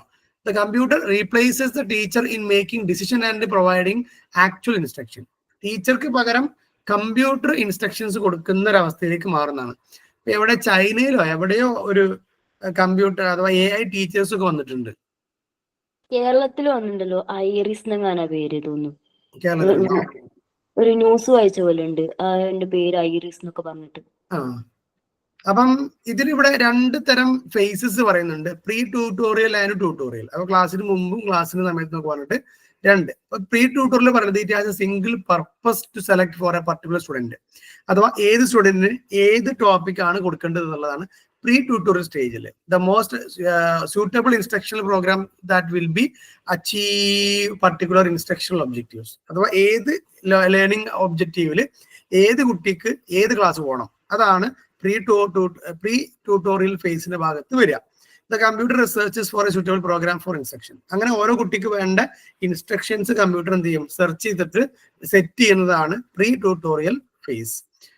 ആൻഡ് ഇതിൽ 3 തരം റിസൾട്ട് ആണ്. ഒരു കുട്ടി ചെന്നിരുന്ന് കുട്ടി സെർച്ച് ചെയ്യുന്നതാവാം, കമ്പ്യൂട്ടർ അസിസ്റ്റഡ് ആയിട്ട് വരുന്ന ഇൻസ്ട്രക്ഷൻസ് ആണ്. More than 1 program may be located. ഒരു കുട്ടിക്ക് വേണ്ട ഒന്നിലധികം പ്രോഗ്രാംസുകൾ ലൊക്കേറ്റ് ചെയ്യപ്പെടാം. അല്ലെങ്കിൽ only 1 program may be located. ചിലപ്പോൾ ഒരു കുട്ടിക്ക് ഒരു പ്രോഗ്രാം മാത്രം, അല്ലെങ്കിൽ ഒരു കോഴ്സ് അല്ലെങ്കിൽ ഒരു ക്ലാസ് മാത്രം ചാർട്ട് ചെയ്യപ്പെടാം. അല്ലെങ്കിൽ no program may be located. ആ കുട്ടിക്ക് സൂട്ടബിൾ ആയ മറ്റൊരു പ്രോഗ്രാം അല്ലെങ്കിൽ ഒരു ക്ലാസ് അത് കണ്ടെത്തപ്പെടാതെ പോകാം. ഇങ്ങനെ ഒരു പ്രീ ട്യൂട്ടോറിയൽ, ഇത് ചെറിയ ടോപ്പിക് ആണ് കേട്ടോ. ദാറ്റ് മീൻസ് കമ്പ്യൂട്ടർ അസിസ്റ്റഡ് ലേണിംഗുമായി ബന്ധപ്പെട്ട പ്രീ ട്യൂട്ടോറിയൽ. ഈ ട്യൂട്ടോറിയൽ ഫേസിൽ the tutorial phase consist of 2 functions എന്ന് പറയുന്നത് ടീച്ചർ ആൻഡ് പ്രൊഫസർ ഫംഗ്ഷൻ. ഇതിലെ ഈ ട്യൂട്ടോറിയൽ സെക്ഷനിൽ 2 ഫംഗ്ഷൻസ് പറ്റി പറയാം, ടീച്ചർ ഫംഗ്ഷനും പ്രൊഫസർ ഫംഗ്ഷൻ പറഞ്ഞത്. Teacher function put the program selected in the pre tutorial phase to work. അവിടെ ആദ്യം എന്ത് ചെയ്യും, ടീച്ചർ ഫംഗ്ഷനിൽ ഈ കുട്ടിക്ക് ആ ഒരു ക്ലാസ് അവിടെ അപ്ലൈ ചെയ്യുക, അല്ലെങ്കിൽ ആ കുട്ടിക്ക് വേണ്ട ഇൻസ്ട്രക്ഷൻസ് കൊടുക്കുക എന്നുള്ളതാണ് ആക്ച്വലി ഒന്ന്. പ്രൊഫസേഴ്സ് ഫംഗ്ഷനിൽ decide the changes to be made in the program. അങ്ങനെ ആ കുട്ടിക്ക് എന്തെങ്കിലും മാറ്റങ്ങൾ വേണോ, എന്തെങ്കിലും ഇമ്പ്രൂവ്മെന്റ് വേണോ, അല്ലെങ്കിൽ എന്തെങ്കിലും ഒരു ചേഞ്ച് വേണോ, അതിനെ കുറിച്ച് ചിന്തിക്കുന്നതാണ് പ്രൊഫസേഴ്സ് ഫംഗ്ഷൻ എന്ന് പറയുന്നത്. If it is not effective എന്നുള്ള ഒരു പ്രത്യേക പോയിന്റ് അതിലുണ്ട് കേട്ടോ. സോ അപ്പൊ ഒരു കമ്പ്യൂട്ടർ എന്ത് ചെയ്യാണ്, കമ്പ്യൂട്ടർ അസിസ്റ്റഡ് പ്രോഗ്രാമിൽ കുട്ടിക്ക് വേണ്ട കാര്യങ്ങൾ സെറ്റ് ചെയ്യുന്നതാണ് പ്രീ ട്യൂട്ടോറിയൽ ഫേസ്. ഇവിടെ അത് റൺ ചെയ്യുന്നതാണ് ട്യൂട്ടോറിയൽ ഫേസ്. റൺ ചെയ്യുമ്പോൾ എന്തെങ്കിലും മാറ്റങ്ങൾ വേണം, അല്ലെങ്കിൽ എന്തെങ്കിലും എഡിറ്റിംഗ് വേണം എന്ന് തീരുമാനിക്കുന്നതാണ് അതിലെ പ്രൊഫസേഴ്സ് ഫംഗ്ഷൻ എന്ന് പറയുന്നത്. ഇനി കമ്പാരിസൺ വിത്ത് ഗ്ലാസേഴ്സ് മോഡൽ എന്നുള്ളതാണ്. ഇത് ഈ 2 മോഡലിന് നമ്മൾ ചെറിയൊരു കമ്പാരിസൺ ആണ്, അത്ര വലിയൊരു കമ്പാരിസൺ ഒന്നുമല്ല. ഒന്ന്, pre tutorial phase of Stolurow model embraces the first 3 components of Glaser's model. ഗ്ലാസേഴ്സിന്റെ മോഡലുകൾ നമ്മൾ പറഞ്ഞില്ലേ, ഇതിലെ 3 ഇതുണ്ടല്ലോ, 3 ഇൻസ്ട്രക്ഷൻസ് അല്ലെങ്കിൽ 3 ബ്ലോക്കുകൾ. ആ 3 മേഖലകളാണ് ഈ ഒരു പ്രീ ട്യൂട്ടോറിയൽ സ്റ്റേജിൽ ഫോളോ ചെയ്യാന്നാണ് ഒന്ന് പറഞ്ഞത്. Okay, instructional objective, entering behaviour ആണ് ഇൻസ്ട്രക്ഷണൽ പ്രൊസീജിയർ. അഥവാ അവർക്ക് വേണ്ട ലേണിംഗ് ഔട്ട്കംസ് എന്ത് ചെയ്യും, സെറ്റ് ചെയ്യും. എൻഡറിംഗ് ബിഹേവിയർ, കറണ്ട് നോളജ് എന്താണെന്നൊക്കെ പരിഗണിക്കും. ദെൻ എന്താണ് സ്ട്രാറ്റജി എന്താണെന്നൊക്കെ തീരുമാനിക്കും. Then tutorial phase include chiefly in the 3rd and 4th components of the basic model. Basic model നാലാമത്തെ അഥവാ നാലാമത്തത് എന്തെങ്കിലും ഓർക്കുന്നുണ്ടോ? Performance assessment. കാരണം എന്ത് ചെയ്യണം, ഈ കുട്ടിക്ക് എന്തൊക്കെ കിട്ടുന്നു അല്ലെങ്കിൽ കുട്ടിക്ക് എന്താണ് ഇമ്പ്രൂവ് ആവേണ്ടത് എന്നുള്ളതൊക്കെ എന്ത് ചെയ്യും. ആ ഒരു 4ാമത്തെ കാറ്റഗറി വരുന്നത് ട്യൂട്ടോറിയൽ ഫേസിലാണ്. ഓക്കെ, 2 തരം പറഞ്ഞു. പ്രീ ട്യൂട്ടോറിയലിൽ എന്ത് ചെയ്യും, ആദ്യത്തെ 3 സ്റ്റെപ്പുകൾ കവർ ചെയ്യും. ദെൻ ട്യൂട്ടോറിയൽ 4ാമത്തത് സെലക്ട് ചെയ്യുന്നതാണ്. The teacher function actually related to the procedure previously selected. അഥവാ ടീച്ചർ ട്യൂട്ടോറിയൽ എന്താണ് വരിക, ഈ കുട്ടിക്ക് വേണ്ട ക്ലാസ്സസ് ഇങ്ങനെ പ്രൊവൈഡ് ചെയ്യും. പ്രൊഫസറിലാണ് ആക്ച്വലി ഈ ഒരു അസസ്മെന്റ് എന്നുള്ള സംഭവം വരിക. പിന്നെ കമ്പാരിസൺ വിത്ത് കൺവെൻഷണൽ ഇൻസ്ട്രക്ഷൻ, സാധാരണ നമ്മുടെ ക്ലാസ് റൂമത്തെ പ്രൊസീജിയറുമായിട്ട് കമ്പാരിസൺ ആണ്. കൺവെൻഷണൽ ഇൻസ്ട്രക്ഷനിൽ the teacher must take the decision instead of the computer. ഇവിടെ എന്താണ്, കമ്പ്യൂട്ടർ ആണ് ഇൻസ്ട്രക്ഷൻസ് എടുക്കുന്നതും കമ്പ്യൂട്ടറാണ് എല്ലാം ചെയ്യുന്നത്. കൺവെൻഷണൽ ക്ലാസ് റൂം ആണെങ്കിൽ ടീച്ചറാണ് ഒരു കുട്ടിന്റെ കഴിവ് വളക്കുക, ടീച്ചറാണ് ക്ലാസ് കൊടുക്കുക, ടീച്ചറാണ് ആ കുട്ടിന്റെ എല്ലാ കാര്യങ്ങളും ചെയ്യുന്നത്. He must determine the extent of the student success. ടീച്ചറാണ് കുട്ടിന്റെ സക്സസ് എത്രത്തോളം, കുട്ടി എന്തൊക്കെ പഠിക്കണം വേണ്ട എന്നൊക്കെ തീരുമാനിക്കുക. ടീച്ചറാണ് ലേണിംഗ് ഒബ്ജക്റ്റീവും അതുപോലെ തന്നെ കറണ്ട് നോളജും ഒക്കെ എന്തൊക്കെ ഉണ്ട് ചെക്ക് ചെയ്യലും അതിന്റെ പ്രൊസീജിയേഴ്സും ടീച്ചറാണ് ചെയ്യുക. അഥവാ ഇവിടെ ഇത്രേ പറയുന്നുള്ളൂ, ഒരു ഭാഗത്ത് കമ്പ്യൂട്ടറാണ് ചെയ്യുന്നത്, മറ്റേ ഭാഗത്ത് മുഴുവൻ ടീച്ചറാണ് ചെയ്യുന്നത്. ടീച്ചറാണ് ഡിസിഷൻ മേക്കിംഗ് എടുക്കുന്നത്, ടീച്ചറാണ് അസസ്മെന്റ് നടത്തുന്നത് എന്നൊക്കെ ഉള്ളതാണ്. ആ ഒരു വ്യത്യാസങ്ങൾ അവിടെ ഉള്ളൂ, അത് അത്ര ഇമ്പോർട്ടൻസേ ഉള്ളൂ. ദെൻ ലാസ്റ്റ് 3ാമത്തെ ഇതാണ് മോഡേൺ ടീച്ചിങ് മോഡൽ എന്ന് പറയുന്നത്. Philosophical teaching, psychological teaching and modern teaching model. So ഇതിനെ 4ആയി ക്ലാസിഫൈ ചെയ്തിട്ടുണ്ട് എന്നുള്ളതാണ്. ഒന്ന് information processing model, social interaction model, personal development model, behaviour modification model. Modern teaching മോഡലിനെ 4ആക്കിയിട്ട് ക്ലാസിഫൈ ചെയ്തിട്ടുണ്ട് എന്നുള്ളതാണ്. ഒന്ന് ഇൻഫർമേഷൻ പ്രോസസിംഗ് മോഡൽ. അവിടെ ജോയ്സ് ആൻഡ് വെയിൽ. ഹലോ, എന്റെ വോയിസ് ക്ലിയർ ആണോ? നിങ്ങളെല്ലാം അവിടെ ഉണ്ടോ? ഓക്കെ. സോ ഇതിങ്ങനെ ഒരു കുറച്ച് ഇങ്ങനെ പെട്ടെന്ന് മനസ്സിലാക്കി പോകാനുള്ളതാണ് കേട്ടോ, അതുകൊണ്ട് ഇങ്ങനെ വേഗം പറഞ്ഞു പോണേ. Joyce and Weil refers to ways people handle stimuli from the environment, organise data, sense problem, generate concept and solution to problem and employ verbal and non verbal symbols.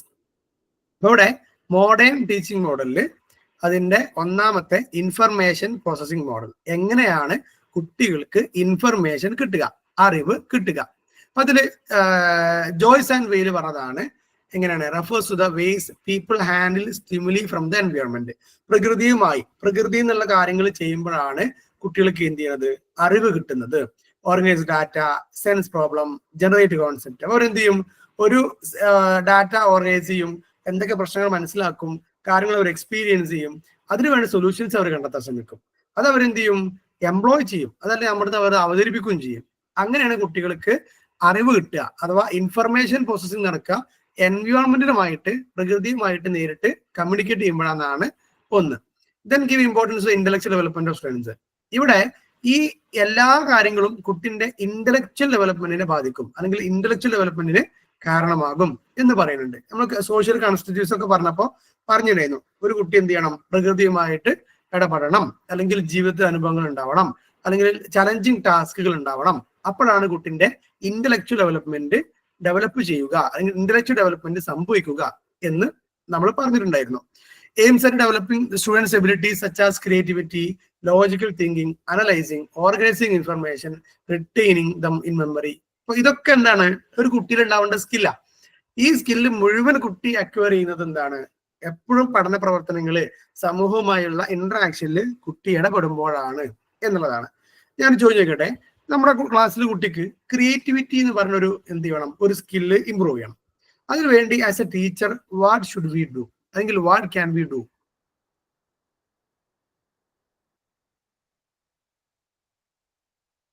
Creativity എന്നുള്ള ഒരു കഴിവ് കുട്ടിക്ക് ഇമ്പ്രൂവ് ആവണമെങ്കിൽ, develop ആവണമെങ്കിൽ നമ്മൾ എന്ത് ചെയ്യാൻ പറ്റും ആസ് എ ടീച്ചർ? ഡിഫറെന്റ് വേയിൽ ചെയ്യാൻ പറ്റിയ കാര്യങ്ങൾ എന്തും കൊടുക്കുക. അവരെ ചലഞ്ച് ചെയ്യാന്നുള്ളത് തന്നെയാണ് ഒന്ന്, അല്ലെ? അതിനു വേണ്ടി അവരെ വെല്ലുവിളിക്കുക, അല്ലെങ്കിൽ അവർക്ക് ചലഞ്ചസ് കൊടുക്കുക, അവർക്ക് അതിനുള്ള വേണ്ട അവസരങ്ങൾ കൊടുക്കുക എന്നുള്ളത് തന്നെയാണ് അതിലൊക്കെ. അപ്പം ക്ലാസ് റൂം സ്ട്രാറ്റജിയിലും അല്ലെങ്കിൽ അവർക്ക് കൊടുക്കുന്ന വർക്കുകളിലൊക്കെ എന്ത് വേണം, ഒരു ക്രിയേറ്റിവിറ്റിന്റെ എലമെന്റ് ഉണ്ടാവണം, അല്ലെ? വ്യത്യസ്തമായിട്ട് എങ്ങനെ ചെയ്യാം എന്ന് അവരോട് ചോദിക്കണം. And there are many teaching models related with it. അങ്ങനെ ഇത്തരത്തിലുള്ള ക്രിയേറ്റിവിറ്റിയും ലോജിക്കൽ തിങ്കിങ്ങും അനലൈസിങ്ങും ഇങ്ങനെയുള്ള എല്ലാ കഴിവുകൾക്കും വേണ്ട ഡിഫറെന്റ് ടീച്ചിങ് മോഡൽസ് ഉണ്ടെന്നാണ്. then inductive reasoning model, enquiry training model, science enquiry model, concept attainment model. ഇതൊക്കെ അതിന് വേണ്ട സംഭവങ്ങളാണ്. ഇൻഡക്റ്റീവ് റീസണിങ്ങും ഡിഡക്റ്റീവ് റീസണിങ്ങും ഒക്കെ നമ്മൾ പറഞ്ഞില്ലേ, ഓർക്കുന്നുണ്ടോ? ഹലോ, ആദ്യം റൂള് പിന്നെ എക്സാമ്പിൾ ഉണ്ടല്ലോ. അതെ അതെ അതെ.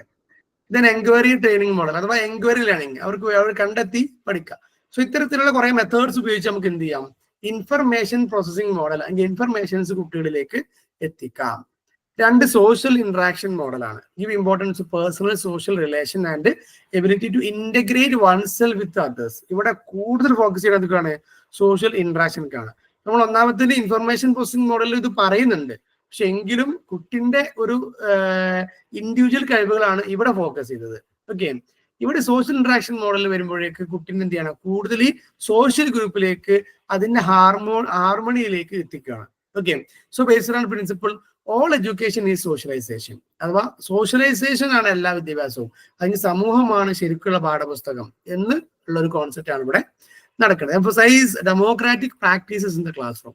ക്ലാസ് റൂമിൽ മുഴുവൻ സോഷ്യലൈസേഷൻ സംഭവിക്കണം, അഥവാ കൊളാബറേറ്റീവ് ലേണിംഗ് സ്ട്രാറ്റജീസ് നമ്മൾ കൈകൊള്ളണം. Many teaching models have been developed. ഇതിനു വേണ്ടിയുള്ള ടീച്ചിങ് മോഡൽസ് ആണ് group interaction model, social enquiry model, role play, ഇങ്ങനെയൊക്കെയുള്ള ടീച്ചിങ് മെത്തേഡ്സ് ഒക്കെ സോഷ്യൽ ഇന്ററാക്ഷൻ മോഡലിന്റെ എക്സാമ്പിൾസ് ആണ്. സോഷ്യൽ ഇന്ററാക്ഷൻ, അതിന്റെ ഒരു സോഷ്യൽ ഇന്ററാക്ഷൻ സ്ട്രാറ്റജീസ് എന്ന് പറഞ്ഞിട്ടൊരു ചെറിയ ഒരു സ്ട്രാറ്റജി പരിചയപ്പെടുത്താണ് കേട്ടോ. Begins with an introduction of the topic of the lesson by the teacher. Teacher അഥവാ എങ്ങനെയാണ് ഒരു സോഷ്യൽ ഇന്ററാക്ഷൻ നടത്തുക എന്നുള്ള ആ ഒരു മെത്തേഡ് ഉപയോഗിക്കുക എന്നുള്ളതാണ്. ഇവിടെ ചെറിയൊരു ഉദാഹരണം പറയാണ്. അഥവാ എങ്ങനെയാണ് ഒരു കൊളാബറേറ്റീവ് ലേണിംഗ് സ്ട്രാറ്റജി നടത്തുക, ഒരു ഗ്രൂപ്പ് വർക്ക് എങ്ങനെ കൊടുക്കുക, അതാണ് പറയണത്. ഏറ്റവും ചുരുക്കി പറഞ്ഞാൽ ക്ലാസ് റൂമിൽ എങ്ങനെ ഒരു ഗ്രൂപ്പ് വർക്ക് കൊടുക്കുക എന്നുള്ളതാണ് കേട്ടോ. സിമ്പിൾ ആണ്. ഇങ്ങനെ കണ്ട വലിയ എന്തോ സംഭവമായിട്ട് എഴുതിക്കാണ്, ഒന്നുമില്ല. ടീച്ചർ ടോപ്പിക് ഇൻട്രൊഡ്യൂസ് ചെയ്യുക, ദെൻ 5 or 6 സ്റ്റുഡൻസിലെ ഗ്രൂപ്പാക്കി മാറ്റുക, അവർക്കൊരു മെയിൻ ടോപ്പിക് കൊടുക്കുക, ഒരു കോൺസെപ്റ്റ് കൊടുക്കുക. അവരെന്ത് ചെയ്യണം, ആ 6 ആളാണെങ്കിൽ 6 ആളിനുള്ളിൽ തന്നെ ചെറിയ മൈക്രോ ഗ്രൂപ്പുകളായി തിരിഞ്ഞ് വീണ്ടും അവർ ആ ടോപ്പിക്കിനെ ഡിവൈഡ് ചെയ്ത് പഠിക്കുന്നു. ദെൻ ഫൈനലി ആ സമയത്ത് ടീച്ചർ എന്ത് ചെയ്യണോ, അത് മോണിറ്റർ ചെയ്യുന്നു. ദെൻ അവർ ഗ്രൂപ്പിൽ അത് ഡിസ്കസ് ചെയ്യുന്നു, അവരത് പ്രസന്റ് ചെയ്യുന്നു. ആ ഒരു സ്റ്റുഡൻസ് ഇന്ററാക്ഷൻസും ആ കമ്മ്യൂണിക്കേഷൻസും ഒക്കെ പക്ക ആണെന്ന് ടീച്ചർ ഉറപ്പുവരുത്തുന്നു. ഓക്കെ, ഇത്രയേ ഉള്ളൂ. ഭയങ്കര സിമ്പിൾ ആണ്. അപ്പം ഒരു ഗ്രൂപ്പ് വർക്ക് എന്ന് പറഞ്ഞാൽ ടീച്ചർ ടോപ്പിക് കൊടുക്കുന്നു, അവരെന്ത് ചെയ്യുന്നു, ഓരോ ടോപ്പിക് ഓരോ ഗ്രൂപ്പ് കൊടുക്കുന്നു, അവരെ ഗ്രൂപ്പ് ആക്കുന്നു, ഗ്രൂപ്പിൽ ഇരിക്കുന്നു, ഗ്രൂപ്പിനെ സബ് ഗ്രൂപ്പ് ആക്കുന്നു, സബ് ടോപ്പിക്കുകൾ ഉണ്ടാക്കുന്നു, അവരെ ഡിസ്കസ് ചെയ്യുന്നു, ഡിവൈഡ് ചെയ്യുന്നു, അത് ഡിസ്കസ് ചെയ്തിട്ട് പ്രസന്റ് ചെയ്യുന്നു. ഓക്കെ, പിന്നെ ഒരു ചർച്ച വേണമെങ്കിൽ അവിടെ നടത്തും. അതാണ് സോഷ്യൽ ഇന്ററാക്ഷൻ സ്ട്രാറ്റജി എന്നൊക്കെ പറഞ്ഞ് ഇത് വലിയ സംഭവമൊക്കെ പറയാണ്, പക്ഷെ സംഭവം ഒന്നുമില്ല. ഇനി steps involve in implementing social interaction model.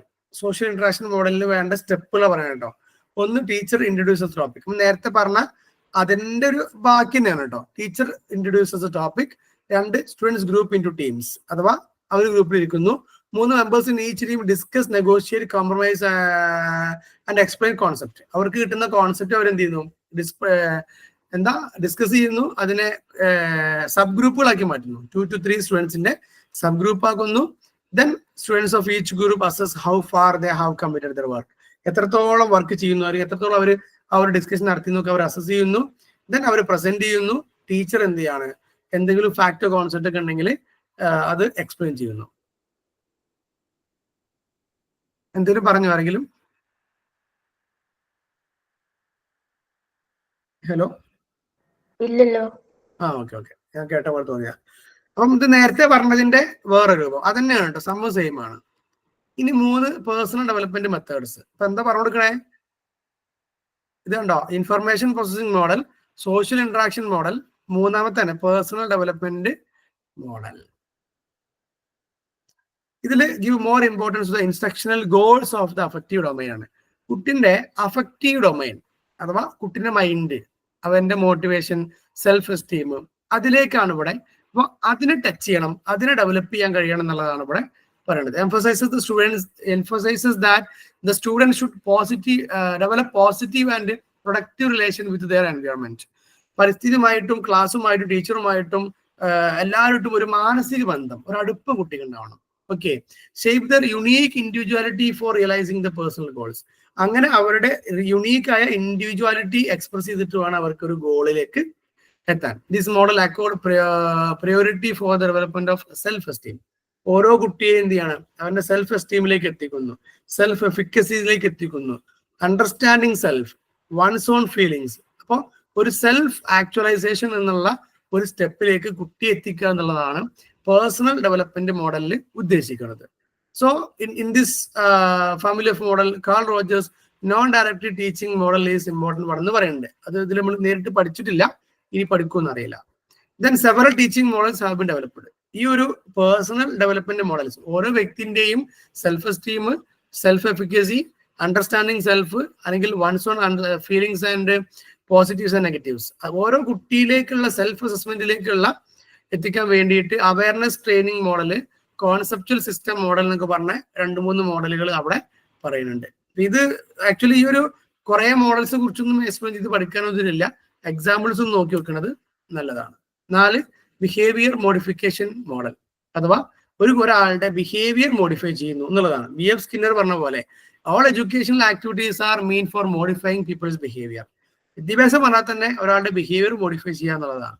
So teaching model is based on the principles of open conditioning, shaping the behavior through proper reinforcement of correct response belong to this family. Behavior modification മോഡലിന്റെ ഒരു family member ആണ് operant conditioning, അഥവാ നമ്മൾ എന്ത് ചെയ്യുക, condition ചെയ്തുകൊണ്ട് behaviour ഉണ്ടാക്കുക എന്ന് പറയുന്ന model. Then the contingency management model, training model, stress reduction model, desensitisation model, അതുപോലെ mastery learning model belong to this family. അപ്പൊ ഈ ഒരു ബിഹേവിയർ മോഡിഫിക്കേഷൻ മോഡലിലേക്ക് ഉപയോഗിക്കാവുന്ന മോഡലുകളാണ് ഈ ട്രെയിനിങ് മോഡലും സ്ട്രെസ് റിഡക്ഷൻ മോഡലും ഒക്കെ. അവിടെ ഇതാണ് ഉണ്ടാവുക, ഒന്ന് ഇമിറ്റേഷൻ ഉണ്ടാകും, അതുപോലെ തന്നെ കണ്ടീഷനിങ് ഉണ്ടാവും. ഇത്രയാണ് ഈ ഒരു യൂണിറ്റുമായി ബന്ധപ്പെട്ട് പഠിക്കുവാനുള്ളത്. ഇതിൽ കുറെ പുതിയ ടേംസ് ആണ്, പക്ഷെ എത്ര പുതിയ ടേംസ് ആണെങ്കിലും പഠിക്കാനുള്ള ആശയം സിമ്പിൾ ആണ്. ആർക്കും ജസ്റ്റ് ഒന്ന് കണ്ടാല് അല്ലെങ്കിൽ ജസ്റ്റ് ഒന്ന് ചിന്തിച്ചാല് ഒന്ന് നോക്കിയാല് മനസ്സിലാകുന്ന ടോപ്പിക്കുകൾ മാത്രമേ ഇതിലുള്ളൂ. അതിന് ഓരോരോ സൈക്കോളജിസ്റ്റുകൾ പേര് കൂട്ടിച്ചേർക്കുമ്പോൾ അതൊരു ന്യൂ ഐറ്റമായി മാറാം എന്നുള്ളത് മാത്രമേ ഉള്ളൂ. സോ എനിവേ ഈ ഒരു യൂണിറ്റ് കൂടി ഇവിടെ നമ്മൾ കംപ്ലീറ്റ് ആക്കിയിട്ടുണ്ട്. വളരെ പെട്ടെന്ന് തന്നെ എന്ത് ചെയ്യാം, പോർഷൻസ് കവർ ചെയ്ത് എക്സാമിന് വേണ്ടിയിട്ട് പ്രിപ്പയർ ചെയ്യാം. ഓക്കെ, സോ ഇന്നത്തെ ക്ലാസ്സിൽ വളരെ ആക്റ്റീവായിരുന്നു. ഒരുപാട് ചാൻസ് തന്നിട്ടൊന്നുമില്ല, എങ്കിലും കോപ്പറേറ്റീവ് ആയിരുന്ന എല്ലാ സ്റ്റുഡൻസിനും ഒരു പ്രത്യേക നന്ദി അറിയിക്കുകയാണ്. Okay, thank you.